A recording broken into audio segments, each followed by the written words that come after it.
হরে কৃষ্ণ, রাধে রাধে। এই কলিযুগটা ছল কপট, হিংসা, শত্রুতা, মারামারি, দাঙ্গা এইসব লেগেই থাকবে। কলিযুগে আরও যত অতিবাহিত হবে আরও ওইটা বাড়বে, আরও লোপ পাবে, আরও অনেক অনেক বাড়বে।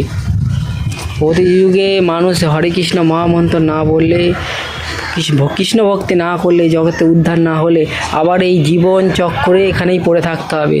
আবার এখানে জন্মাবো, যেই সারা জীবন যেরকম তারা আমরা কর্ম করব, সেই হিসেবে আমরা অন্য একটা বডি পাবো। আমরা পরের জন্মে মানুষই পাবো, এটা কোনো গ্যারেন্টি নেই, মানুষই হব।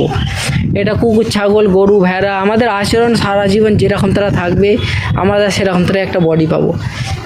এই জন্য আমাদের ভালো কাজ করতে হবে, ভক্তি করতে হবে, বৈষ্ণবের চরণ আশ্রয়ে যেতে হবে, সাধু সঙ্গ করতে হবে, বৈষ্ণবদের সান্নিধ্যে থেকে ওনাদের কথা মতো আমাদের ভক্তি করতে হবে, আমাদের অগ্রসর হতে হবে। পাপী অধম এই মহারাজদের মুখে যেটুকু শুনি, গুরুগর বর্গদের মুখে সেইটুকু বলার চেষ্টা করি।